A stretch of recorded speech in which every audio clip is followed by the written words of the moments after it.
Hello everyone, good morning. Welcome to Abhinandan study point. Abhinandan study point पर आपका स्वागत है। जैसा कि आपको पता है, डेली सुबह 7 बजे करंट अफेयर्स की क्लास होती है, जिसमें मैं आपको नेशनल और इंटरनेशनल सभी महत्वपूर्ण प्रश्न करवाता हूं, जो आपके आने वाले सभी एग्जाम्स में एज इट इज देखने को जरूर मिलेंगे। अगर आप इस चैनल पर नए हैं तो सब्सक्राइब कर ले चैनल को और बेल आइकन को प्रेस करना बिल्कुल भी ना भूलें, लेटेस्ट वीडियो की अपडेट सबसे पहले आपको मिलने के लिए। आप इस क्लास को लास्ट तक देखिए, आपको बहुत कुछ सीखने को जरूर मिलेगा। तो आइए स्टार्ट करते हैं आज की क्लास को। तो आज का पहला प्रश्न है आपका, निम्न में से किस आईआईटी ने एआई इन बैंकिंग पर अपना पहला ऑनलाइन कार्यक्रम शुरू किया है? Who did IIT of this launched its first online program on AI in banking? आपका राइट आंसर होगा IIT Roorkee. Option number 1 right answer है। ऑप्शन नंबर ए, आप इसको ध्यान रखिएगा। बता दें आपको फुल डिटेल में, आईआईटी रुड़की ने एआई इन बैंकिंग पर अपना पहला ऑनलाइन कार्यक्रम शुरू किया है। 4 महीने का कार्यक्रम विले एनएक्सटी के साथ मिलकर बैंकिंग क्षेत्र में कृत्रिम बुद्धिमत्ता को लागू करने के लिए आईटी पेशेवरों और स्नातकों को प्रशिक्षित करने पर ध्यान केंद्रित करेगा, और यह मौजूदा इसके साथ साथ हाल ही में स्नातक हुए प्रौद्योगिकी और वित्त पेशेवरों के लिए महत्वपूर्ण है। आप इसको ध्यान रखिएगा। आशा करते हैं आपको सभी चीज़ें समझ में आ गई होंगी। बात करते हैं अगले प्रश्न की। कर्नाटक में किस शहर में एक आयुर्वेदिक डॉक्टर गिरिधर काजे ने कोविड-19 इलाज के लिए आयुर्वेद दवाओं का नैदानिक परीक्षण किया है? जो कि कर्नाटक में बेंगलुरु शहर में यह परीक्षण किया गया है। Option number D right answer है।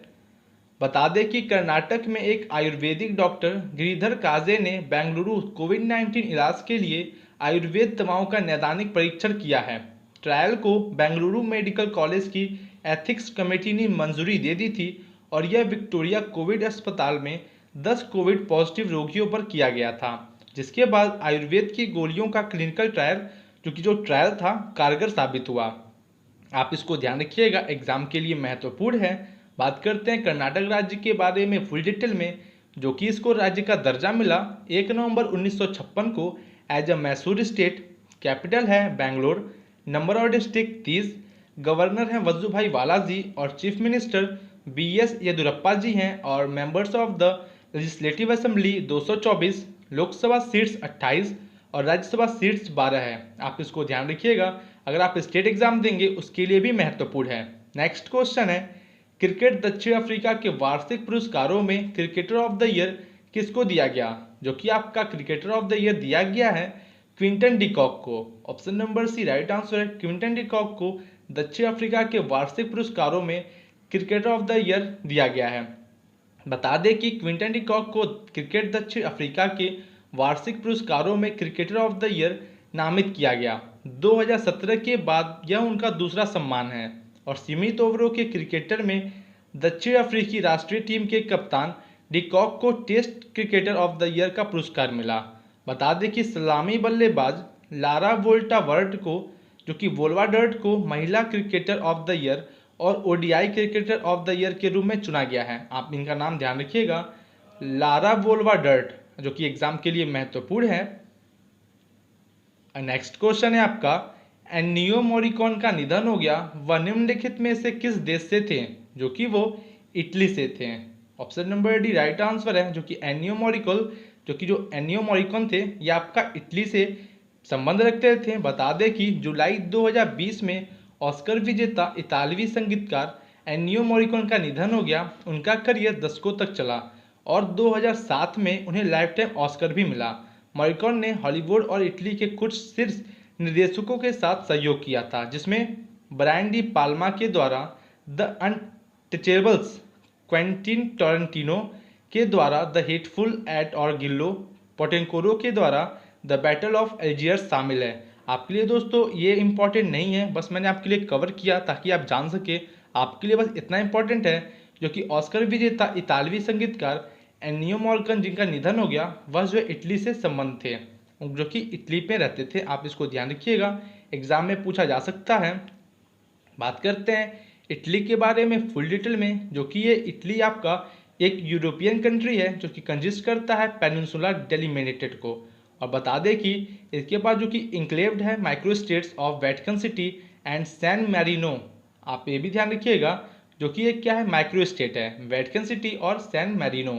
बात करते हैं इटली की, कैपिटल है रोम, प्रेसिडेंट है सेरिगो मैट्रेला, प्राइम मिनिस्टर ग्विसेप्पे कॉन्टे जी हैं और करेंसी है यूरो। आप इसको ध्यान रखिएगा, एग्जाम के लिए महत्वपूर्ण है। कोई भी कंट्री अगर आपके करंट में है, न्यूज़ में है, तो आपके एग्जाम में उसका करेंसी, उसका जो कि कैपिटल है, एग्जाम में जरूर पूछा जाता है। आप इसको ध्यान रखिएगा। अगला प्रश्न है, किस बैंक ने एक त्वरित व्यक्तिगत ऋण वितरण सुविधा लोन इन सेकेंड्स शुरू किया है? जो कि ये किया गया है यस बैंक के द्वारा। यस बैंक ने लोन इन सेकेंड्स शुरू किया है, जो कि एग्जाम के लिए महत्वपूर्ण है।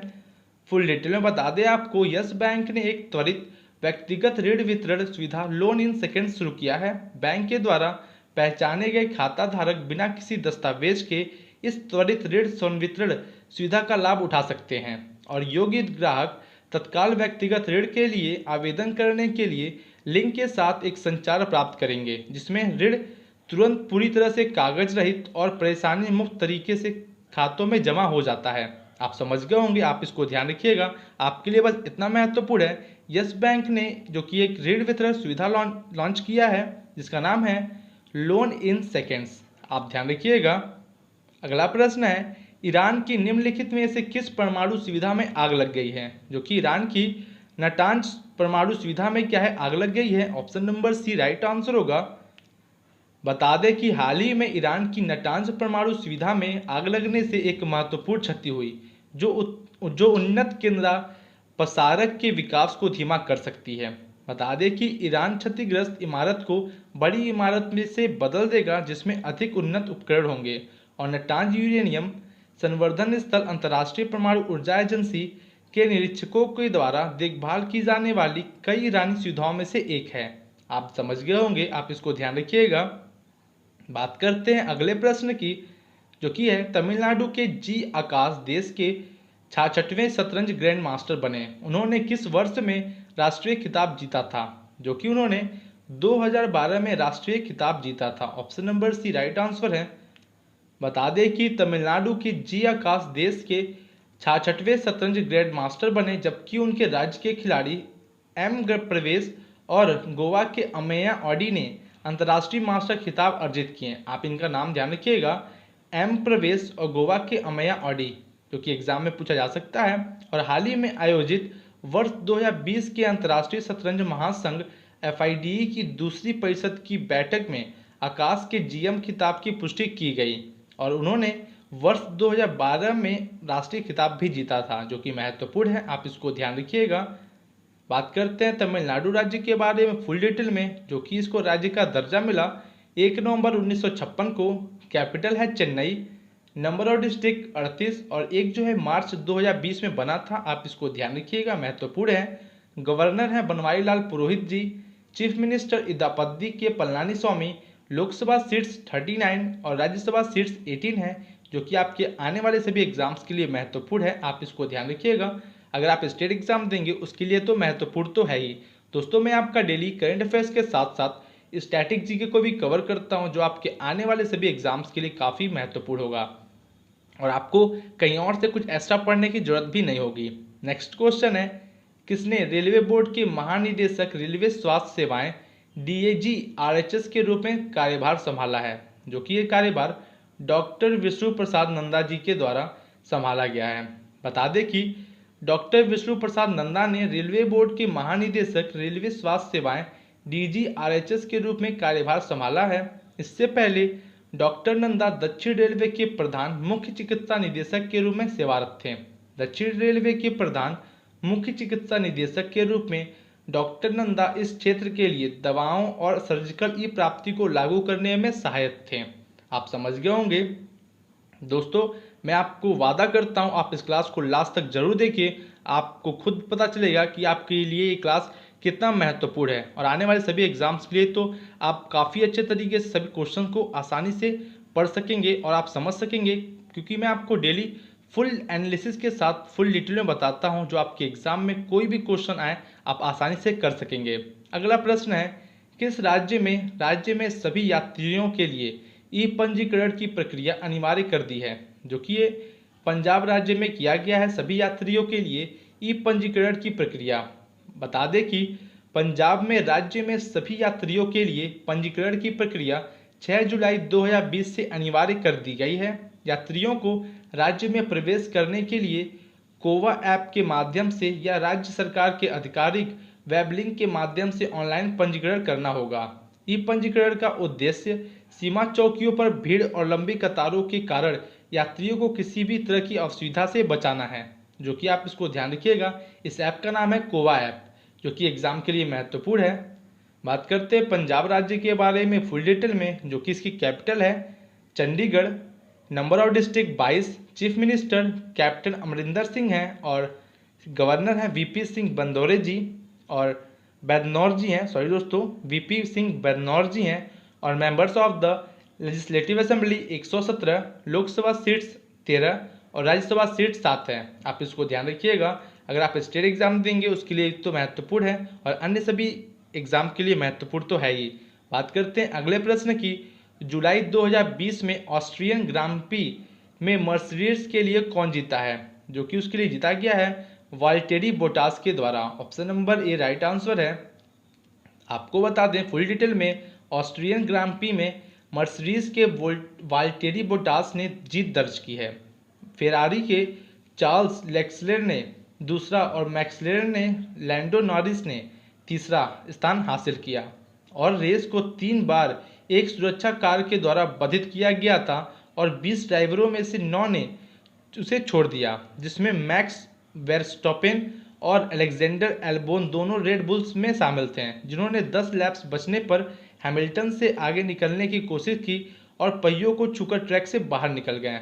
आप इसको ध्यान रखिएगा। आपके लिए बस इतना महत्वपूर्ण है, ऑस्ट्रियन ग्रांड प्री जो कि मर्सिडीज के वाल्टेरी बोटास ने जीता है, जो कि आपके एग्जाम के लिए महत्वपूर्ण है। ये सभी क्वेश्चन एग्जाम में जरूर बनते हैं। दोस्तों मैं इतना फुल डिटेल में इसलिए बात करता हूँ ताकि आपको सभी चीज़ अच्छे तरीके से समझ में आ जाएं। अगला प्रश्न है, जम्मू और कश्मीर में दरबार मूव कार्यालय औपचारिक रूप से निम्न में से किस शहर में खोला गया, जो कि ये खोला गया है जम्मू कश्मीर में श्रीनगर शहर में। Option number C right answer है। बता दें कि जम्मू और कश्मीर में दरबार मूव कार्यालयों को औपचारिक रूप से 6 जुलाई 2020 को श्रीनगर में खोला गया। दरबार मूव पहले मई 2020 की शुरुआत में श्रीनगर में खुलने वाला था, जो कि नागरिक सचिवालय जम्मू और श्रीनगर दोनों जगह कार्यात्मक बना रहेगा और कर्मचारियों को अस इज वेयर इज के आधार पर काम करना होगा, जो कि क्या है अस इज वेयर इज। आप समझ गए होंगे, आप इसको ध्यान रखिएगा। बात करते हैं जो कि यूनियन टेरिटरी है अपना जम्मू कश्मीर, उसके बारे में, जो कि इसका फॉर्मेशन हुआ 31 अक्टूबर 2019 को। Number of district 28, lieutenant governor हैं Girish Chandra Murmu ji. High court Jammu and Kashmir high court है और चीफ जस्टिस जो कि कौन है, गीता मित्तल जी। आप ध्यान रखिएगा। दोस्तों आप इस क्लास को ज़्यादा से ज़्यादा शेयर जरूर करें, जो कि ये क्लास उन स्टूडेंट्स तक पहुंच सके जिनको इसकी ज़रूरत है, क्योंकि सभी क्लासेस फ्री ऑफ कॉस्ट होती हैं। आप दोस्तों ज़्यादा से ज़्यादा अपने इस चैनल को आगे बढ़ाइए ताकि हम आगे और अच्छे तरीके से क्लासेस को आपके लिए प्रोवाइड कर सकें। अगला प्रश्न है, किस देश ने पामहीस एयरबेस के एक लॉन्च पैड से कक्षा में नए 16 स्पाई सैटेलाइट लॉन्च किए हैं, जो कि ये किया गया है इजराइल के द्वारा। Option number C right answer है। बता दें कि इजराइल ने 6 जुलाई 2020 को पामहीम एयरबेस के एक लॉन्च पैड से कक्षा में 16 स्पाई सैटेलाइट लॉन्च किए हैं। ओफेक 16 उन्नत क्षमताओं के साथ एक इलेक्ट्रो ऑप्टिकल टोही उपग्रह है और यह 2017 में फ्लोरिडा से उड़ान भरने वाले स्पेसकॉम एमोस 17 के बाद एक इजरायली उपग्रह का पहला प्रक्षेपण था और इस उपग्रह का पेलोड एल्बिट सिस्टम द्वारा विकसित किया गया था। आप इसको ध्यान रखिएगा, एग्जाम के लिए महत्वपूर्ण है। बात करते हैं इजराइल के बारे में फुल डिटेल में, जो कि इजराइल एक मिडिल ईस्टर्न कंट्री है ऑन द मेडिटेरियन सी, जो कि रजिस्टर्ड है by Jewish Christians and Muslims as the biblical holy land. आप इसको ध्यान रखिएगा। और ये जो है आपका मोस्ट सैक्रेड साइट्स है जो कि जेरूसलेम में, आप समझ गए होंगे। दोस्तों बात करते हैं, इसकी कैपिटल है जेरूसलेम। प्रेसिडेंट हैं रूवेन रिवलिन जी और प्राइम मिनिस्टर बेंजामिन नेतान्याहू जी हैं। और करेंसी आपका न्यू शेकल, जो कि एग्जाम में बहुत बार पूछा जा चुका है कि इजराइल की करेंसी क्या है। जैसा कि मैंने आपसे कहा, कोई भी कंट्री अगर आपके न्यूज़ में है तो आपके एग्जाम में उसकी करेंसी, उसकी कैपिटल और उसके प्राइम मिनिस्टर एग्जाम में जरूर पूछे जाते हैं। आप इसको कवर जरूर कीजिए। दोस्तों, अगर आपको इस क्लास की PDF चाहिए, आपको इसी वीडियो के डिस्क्रिप्शन में टेलीग्राम ग्रुप की लिंक मिल जाएगी। आप उस लिंक से ग्रुप में ज्वाइन हो जाइए, आपको सभी PDF वहाँ पे प्रोवाइड कर दी जाती है। अगला प्रश्न है, अंतर्राष्ट्रीय वित्तीय सेवा केंद्र प्राधिकरण IFSCA ने इसके अध्यक्ष के रूप में किसे नियुक्त किया है? जो कि नियुक्त किया गया है आपका राइट आंसर होगा इजिंती श्रीनिवास को। Option number D right answer है। बता दें कि आपका मंत्रिमंडल की नियुक्ति समिति ने अंतर्राष्ट्रीय वित्तीय सेवा केंद्र प्राधिकरण के अध्यक्ष के रूप में इजिंती श्रीनिवास की नियुक्ति को मंजूरी दे दी है। पूर्व कॉरपोरेट मामलों के सचिव और उड़ीसा कैडर के 1983 बैच के IAS अधिकारी 3 साल की अवधि के लिए IFSCA के प्रमुख होंगे और IFSCA को हाल ही में वित्त मंत्रालय के द्वारा 27 अप्रैल 2020 को स्थापित किया गया था। दोस्तों, आपके लिए मोस्ट इंपॉर्टेंट क्वेश्चन है जो कि एग्जाम में पूछा जरूर जा सकता है, आप इसको ध्यान रखिएगा। जो कि आपका अंतर्राष्ट्रीय वित्तीय सेवा केंद्र प्राधिकरण के अध्यक्ष के रूप में इजिंती श्रीनिवास जी को नियुक्त किया गया है। आप इनका नाम ध्यान रखिएगा, इजिंती श्रीनिवास जी। आप समझ गए होंगे। नेक्स्ट क्वेश्चन है आपका, किस राज्य ने महा जॉब्स पोर्टल लॉन्च किया है? विच स्टेट हैज लॉन्च्ड महा जॉब्स पोर्टल? तो दोस्तों, ये है आपका आज का होमवर्क, आपका क्वेश्चन ऑफ द डे। आपको इसका आंसर कमेंट बॉक्स में कमेंट करके आंसर जरूर देना है। आप जैसे बहुत सारे स्टूडेंट्स डेली कमेंट बॉक्स में कमेंट करके आंसर जरूर देते हैं और आपको ये बताना है कि आपको ये क्लास कैसी लगी। अगर आप इस चैनल पर नए हैं तो सब्सक्राइब कर लें आप चैनल को डेली फ्री क्लासेस के लिए और बेल आइकन को प्रेस कर दें डेली आपको लेटेस्ट वीडियो सबसे पहले आपको मिलने के लिए। तो दोस्तों, आज की क्लास को ओवर करते हैं यहीं पे। मिलते हैं आपसे कल और बेहतरीन क्वेश्चन के साथ। Thank you and good day.